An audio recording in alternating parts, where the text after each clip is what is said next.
اس کے کلچر کو بھی تبدیل کر کے رکھ دیا گیا تھا. 3 براعظم تک ان کے اثاثوں کو بھی ضبط کر لیا گیا تھا، ایون کہ اس کی زبان پر بھی قدغن لگائی گئی تھی.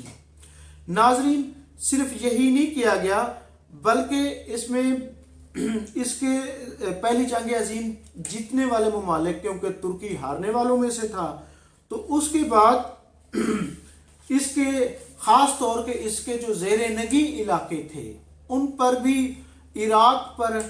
عراق، اردن اور فلسطین پر برطانیہ نے ناظرین قبضہ کر لیا تھا، یہ اس کے کنٹرول میں آ گئے تھے. اسی طرح شام، لبنان، لیبیا اور الجزائر پر فرانس نے قبضہ کر لیا تھا، یہ اس کے کنٹرول میں آ گئے تھے.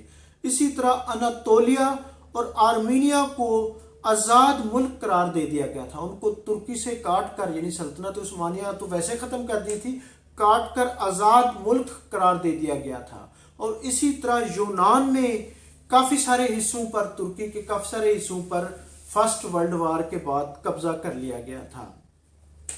معاہدہ لوزان جو 100 سال کے لیے تھا، یعنی یہ معاہدہ اب 2024 میں 24 جولائی 2000 ناظرین 23 میں یہ معاہدہ ختم ہو جائے گا. اس کے بعد ترکی آزاد ہوگا. وہ اپنے یعنی کہ اپنی جو باسفورس عالمی سمندر ہے اس پر وہ ٹیکس بھی عالمی سمندر سے ختم ہو کر اس کا جب سٹیٹس ترکی کے پاس آئے گا تو وہاں پر وہ ٹیکس بھی لگائے گا. وہاں پر وہ اپنی ملکی خوشحالی اور ترقی کے لیے نئی پالیسیاں بھی ترتیب دے گا، جس کا باقاعدہ اس وقت کے ترکی کے صدر اردوغان اعلان بھی کر چکے ہیں کہ 2023 کے بعد ترکی مرد بیمار نہیں ہوگا، بلکہ وہ اپنے جو سمندر ہیں ان کو ایک نئی نہر کھودے گا. اس کے بعد وہ اس کو وسعت دے گا، وہاں سے عالمی راستوں کو پر بھی ٹیکس لگائے گا. اور پھر اس نے یہ بھی کہا ہے، 1-2 دفعہ اس نے یہ بھی اندیا دیا ہے کہ وہ پہلے والی سلطنت عثمانیہ کو یا ان علاقوں کو بحال کرنے کی کوشش کرے گا.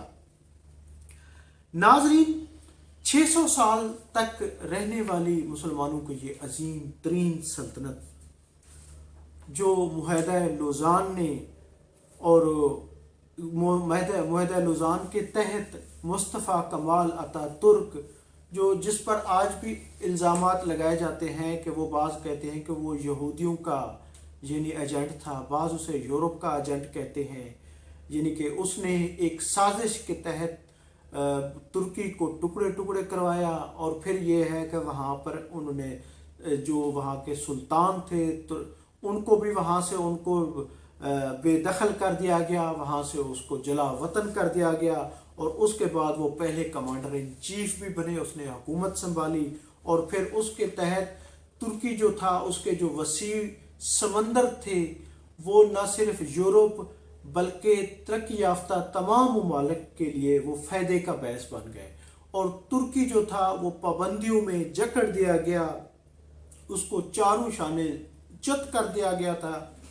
ناظرین، معاہدہ لوزان کے ذریعے مسلمانوں کی عظیم سلطنت کو ختم کیا گیا تھا. تو اب 2023 آیا ہی چاہتا ہے اور پھر یہ معاہدہ 24 جولائی 2023 کو ختم ہوگا.